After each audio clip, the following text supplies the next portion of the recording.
صفحہ نمبر 164 آیت نمبر 34 سورة الانفال۔ اعوذ باللہ من الشیطان الرجیم، بسم اللہ الرحمن الرحیم۔ وما لهم ألا يعذبهم الله وهم يصدون عن المسجد الحرام وما كانوا أولياءه إن أولياؤه إلا المتقون إلى آخره۔ اللہ تبارک و تعالی فرماتے ہیں وما لهم ألا يعذبهم الله، ان کو کیوں اللہ تبارک و تعالی عذاب نہ دے، وهم يصدون عن المسجد الحرام، یہ لوگ دوسرے لوگوں کو مسجد حرام سے روکتے ہیں، وما كانوا أولياءه، اور یہ وہاں کے حرم کے متولی نہیں ہیں، ان اولیاءہ الا المتقون، حرم کے متولی تو تقوی والے لوگ ہوتے ہیں، ولکن اکثرهم لا يعلمون، لیکن اکثر لوگ نہیں جانتے۔ وما كان صلاتهم عند البيت إلا مكاء وتصدية، ان کفار مشرکین کی نماز اللہ کے گھر میں بیت اللہ شریف میں نہیں ہوتی مگر مکاء یعنی سیٹی بجانا، وتصدیہ اور تالیاں بجانا، فذوقوا العذاب بما كنتم تکفرون، اب عذاب کا ذائقہ چکھو اس وجہ سے کہ تم کفر کرنے والے ہو۔ اللہ تبارک و تعالی ان آیات مبارکہ میں مشرکین کفار کا تذکرہ فرماتے ہیں کہ ان کو عذاب کیوں نہیں ہوگا، یہ تو مسجد حرام سے لوگوں کو روکتے ہیں،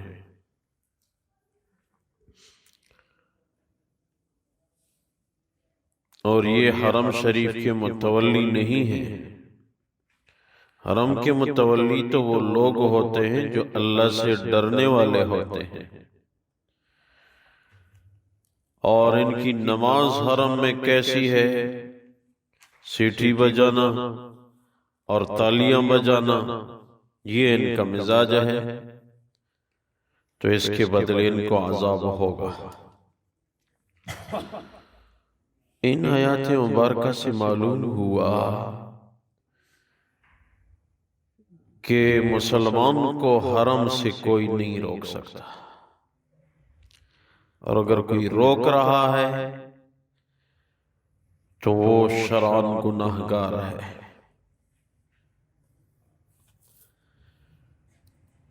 رہا موجودہ جو حرم شریف کچھ عرصے سے بند رہا، شرعی نقطہ نظر کیا ہے اس حوالے سے، شریعت کا مزاج یہ ہے کہ اگر ایسی بیماری پھیل گئی، وبائی امراض جس سے لوگوں کو خدشہ ہے کہ میں مر جاؤں گا، تو بس پھر لوگوں کو اختیار دیا جائے کہ جی جو چاہے بس وہ حرم میں جا سکتا ہے،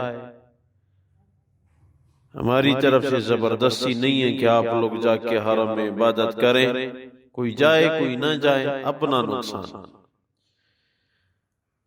اور اگر ایسے اعلان ہوتا ان امراض میں تو عشاق حرم ضرور نظر آتے۔ الحمدللہ مسلمانوں میں اللہ کے گھر کی محبت موجود ہے۔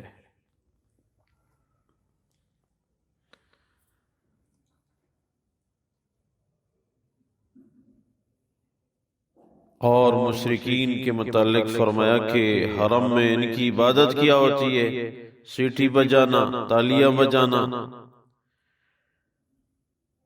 اس سے یہ بھی معلوم ہو رہا ہے کہ تالی بجانا کوئی اسلام کا مزاج نہیں ہے، سیٹی بجانا کوئی شریعت کا مزاج نہیں ہے۔ ان آیات سے یہ معلوم ہو رہا ہے یہ مشرکین کی عادت تھی کہ وہ حرم میں سیٹیاں بجاتے تھے، تالیاں بجاتے تھے۔ اسلام کا مزاج یہ نہیں ہے۔ تالیاں بجانا کہیں احادیث میں اس کا ذکر بھی نہیں ہے۔ سیٹی بجانا قوم لوط کے متعلق ہے، وہ بھی ان کی بری عادت بتلائی گئی ہے۔ ہاں بعض احادیث مبارکہ میں چٹکی بجانا منقول ہے۔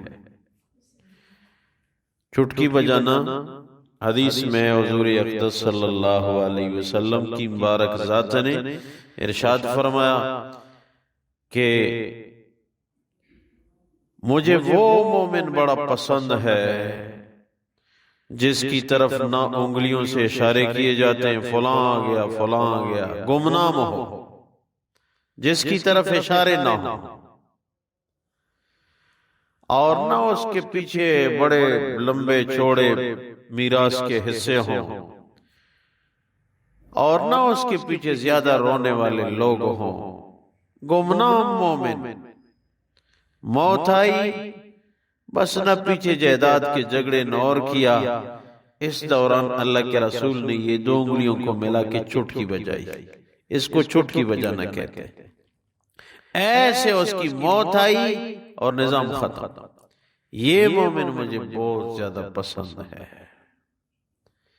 یہ چٹکی بجانا حدیث میں منقول ہے، تالیاں بجانا منقول نہیں ہے۔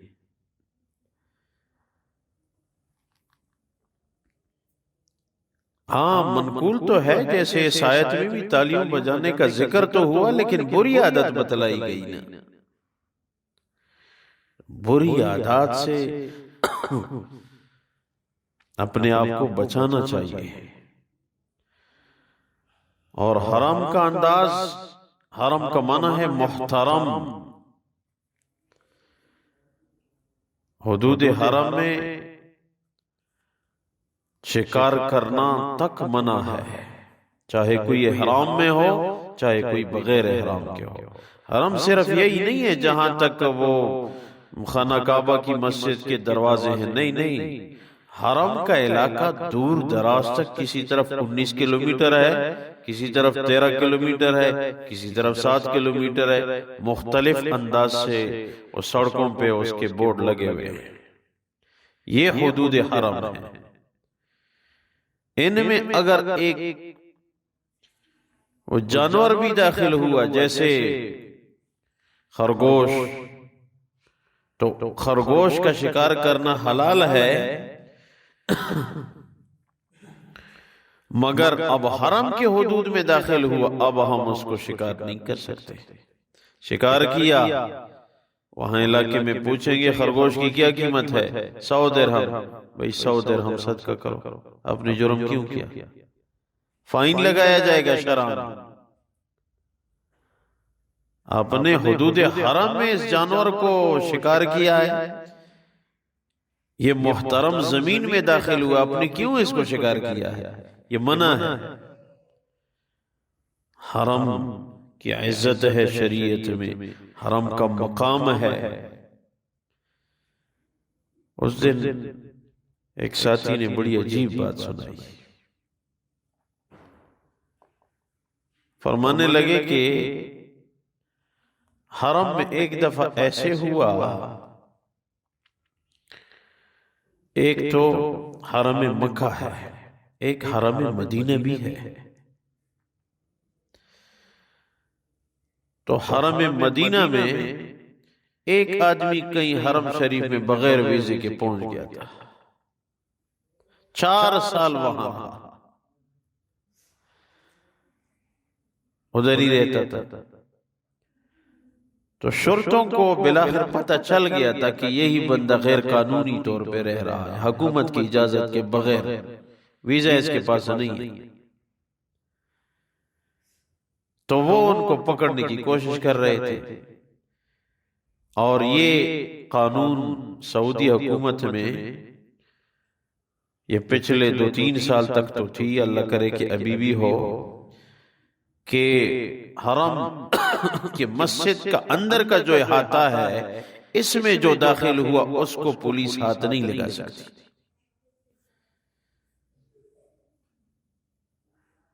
تو وہ جیسے بھی شرطے کوشش کرتے کہ اس کو پکڑ لے، وہ اندر چلا جاتا۔ 4 سال اس نے ایسے ہی گزارے۔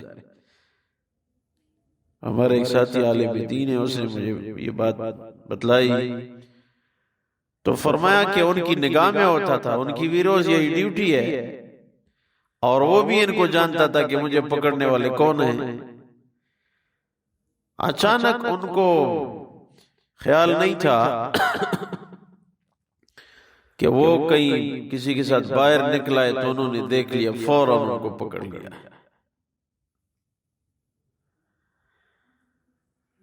تو جیسی پکڑا ہے تو اس نے اللہ کے رسول کو آواز دی ہے، یا رسول اللہ صلی اللہ علیہ وسلم، دیکھو نا مجھے پکڑ کے آپ کے گھر سے نکال رہے ہیں۔ تو وہ تو بڑے عجیب ہوتے ہیں، انہوں نے کہا بلاؤ جس کو بلانا چاہتے ہو بلاؤ۔ اس نے پھر پکارا، یا رسول اللہ آپ دیکھیں نا مجھے آپ سے لے جا رہے ہیں۔ انہوں نے کہا بلاؤ جس کو بلاتے ہو۔ اس نے پھر آواز دی، جب تیسری دفعہ آواز دی تو انہوں نے اٹھا کے وہ گاڑی میں ڈالنا چاہا، تو وہاں پہنچاتی اس کی روح پرواز کر چکی تھی۔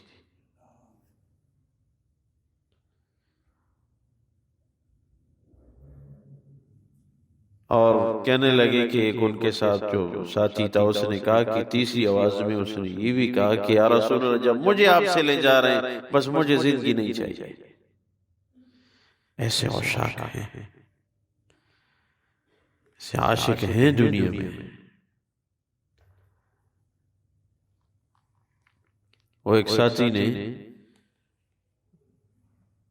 ہمارے ساتھ عمرے میں ملے تھے، ایک ساتھ ہوٹل میں تھے، پنجاب کے کسی علاقے کے تھے، تو اس نے کہا کہ یہاں ایک بچہ، یتیم بچہ مدینہ منورہ شہر میں پھرتا تھا جس کا کوئی رشتہ دار نہیں تھا۔ تو وہ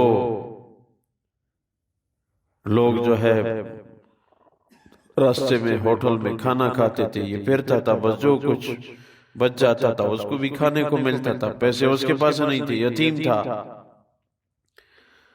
تو وہ کچھ ساتھیوں نے ان کو پہچان لیا تھا کہ یہ روز جو ہے وہ کھانے کی فکر اس کو ہوتی ہے، اس کا کوئی ہے نہیں۔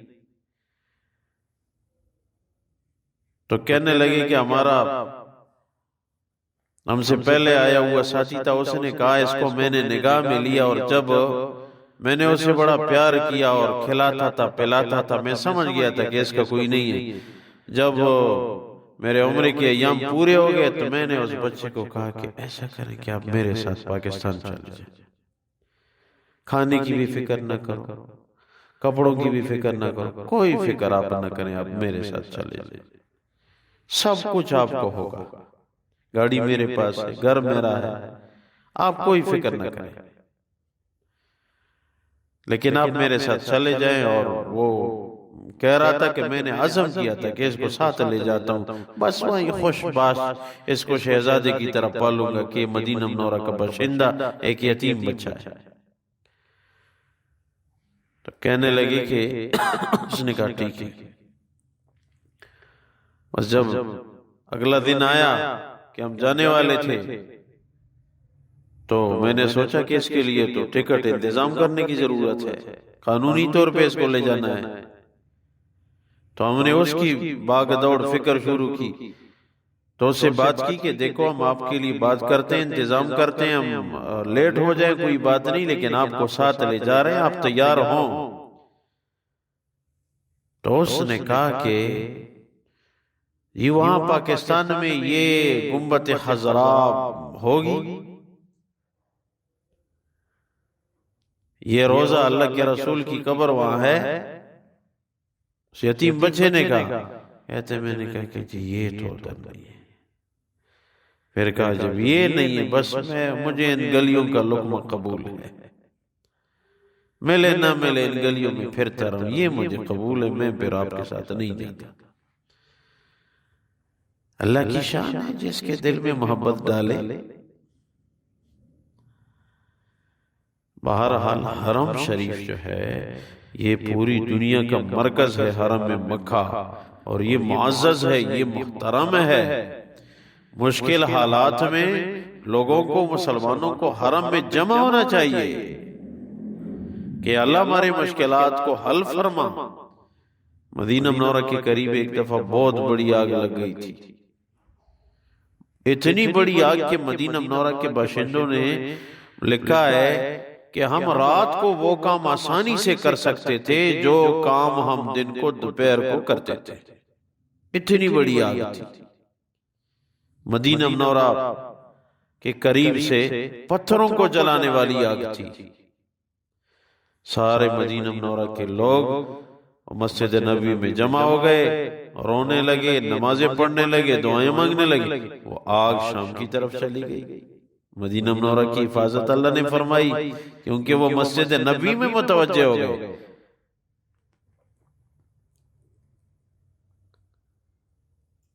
سن 600 ہجری میں یہ آگ وہاں نمودار ہوئی تھی، اللہ نے حفاظت فرمائی۔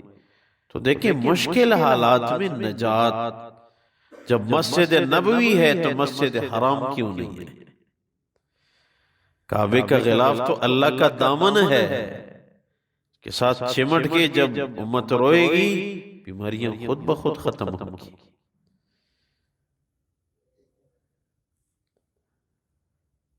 حرم کی محبت بہت ضروری ہے، اور حدیث بھی ہے جب تک میری امت میں حرمین شریفین کی عظمت ہوگی میری امت خیر و عافیت کے ساتھ رہے گی، اور جب حرمین شریفین کی عظمت دل سے نکل جائے گی میری امت میں فساد آئے گا۔ اور اکابر علماء فرماتے ہیں کہ یہ وبائی امراض جو افواہیں ان کے آنے سے پہلے حرم کے اندر تصویریں اور کیا کیا ہونے لگا تھا، جیب کترے وہاں پھرتے، لوگوں نے سنا ہوگا۔ تو یہ ہے کہ جب حرم کی عظمت نہیں رہے گی، اچھا لوگ مطاف میں پھرتے ہوئے ویڈیو وہ بنا کے جی بھیج رہے، میں طواف کر رہا ہوں، کعبے کے سامنے کھڑے ہو کے تصویریں کھینچی جا رہی ہیں، یہ اللہ کی ناراضگی کے ذریعہ ہے۔ اللہ ناراض ہو گیا، بس حرم بند کر دیا، مجھے کوئی ضرورت نہیں تمہاری عبادت کی، جاؤ جہاں جانا چاہتے ہو جاؤ۔ کہاں جا سکتے ہیں؟ حرم کی عظمت دل میں بہت ضروری ہے، محبت بہت ضروری ہے، اس لیے جو بھی وہاں جائیں تو سلام بھیجا کریں، وہاں رہنے والوں سے رابطہ رکھو، ان سے محبت رکھو، یہ شریعت کا حصہ ہے۔ ہمارے نبی نے فرمایا کہ مدینہ منورہ والوں سے جس نے محبت کی اس نے میرے ساتھ محبت کی، جس نے ان کو دھوکہ دیا اس نے مجھے دھوکہ دیا۔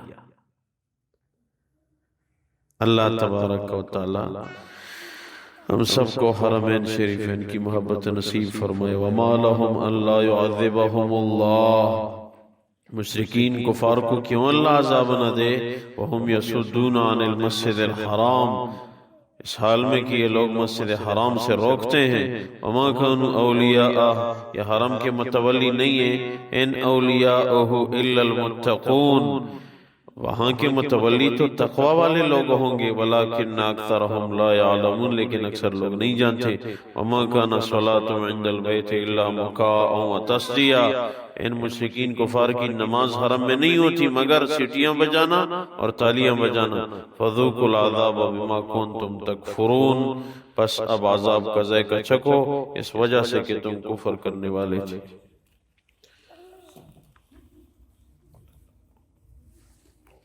اللہ اپنی بارگاہ میں قبول فرمائے،